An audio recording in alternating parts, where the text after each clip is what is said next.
Taqulu saila, anasema muulizaji, min al-akhawat, niliingia katika siku zangu, anakusudia katika hedhi yake, mpaka siku 7. Kawaida ninaoga siku 5, lakini akashangaa mara hii amekwenda mpaka 7. Nasema nikaoga siku ya 9, nikaona tena siku ya 10, nikaoga ya 12. Siku ya 10 akaoga, anasema akaoga tena siku ya 12, lakini akaendelea kuona damu, lakini sio nyingi. Swali lake mwanamke huyu kwamba ilikuwa ada yake ni siku 5, lakini mambo yamekwenda mpaka siku 7, mpaka 9, mpaka 10, mpaka 12. Huwa damu zinamtoka lakini si nyingi. Sasa anauliza, je, katika hali hii naruhusiwa kufanya ibada zangu? Anasisitiza kiasi ninachokiona ni kidogo sana na hakiendelei, huwa kinatoka na kuacha, na hata sijaweka kitambaa maalumu kwa ajili ya kujizuia na uchafu.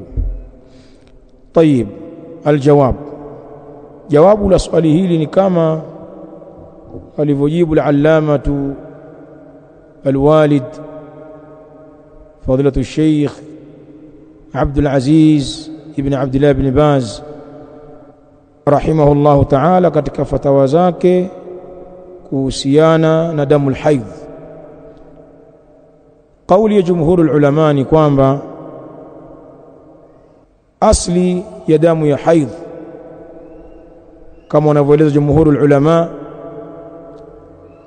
aqsa waqti dam al-haidh 15 yawman, muda mrefu zaidi wa damu ya hedhi ni siku 15. Kwa hivyo damu ambayo itamtoka mwanamke min khilali 15 yawman, ndani ya siku 15, kwa kutoka siku ya kwanza mpaka 15, ima zikamtoka kwa siku 5 au kwa siku 6, siku 7, siku 9, 10, 12, 14 mpaka 15. Asli damu hii ni damu al-haidh, hiyo itakuwa ni damu ya haidh. Ama itakapovuka wakati huo siku 15, inda al-jumhur hadha damu al-istihadha, hii sasa itakuwa ni damu ya ugonjwa. Sasa muda wa kuwa huyu mwanamke damu yake inamtoka ndani ya hizi siku 15 haijavuka, basi aizingatie kwamba hiyo ni damu ya haidh. Wal haidhu yazidu wa yanqusu, na wenyewe wanasema hedhi, jazakallahu khairan, damu ya hedhi inazidi siku zake na inapungua.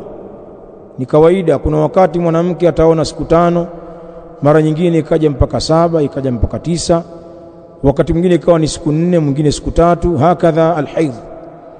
Na ndio maana ulama wakaika aqsa almudda, muda mrefu zaidi ni siku 15. Chini ya hapo utazingatia kuwa ni haidh. Idhan, ikiwa mwanamke alijitaharisha katika siku ya 5, akaanza kufanya ibada, mathalan tahamaki, akaona damu imetoka, hata kama si nyingi lakini ni damu, basi azingatie kwamba huo ni muendelezo wa haidh, na aache kuswali, na kama ni kufunga asifunge. Wa hakadha, ikikata ikarudia, maadamu ni damu na haijavuka siku 15, basi aizingatie hiyo ni haidh. Allahumma illa pale ambapo mwanamke atapokuwa amejitaharisha baada ya kumalizika siku zake za kawaida, akaona vitu vingine vinamtoka visivyokuwa na rangi ya damu, kasufra wal kudra, akaona kuna uvumbi vumbi tu unamtoka, maji yasiyokuwa damu, maji ya njano au maji yenye rangi ya usaha au rangi ya vumbi, basi huo ni uchafu wa kawaida, asiuzingatie. Ni kama vile mkojo tu, sheria ataosha ule uchafu na atatawadha na ataendelea na ibada zake kama kawaida, as-salah, na kama ni saima ataendelea kufunga. بالاختصار.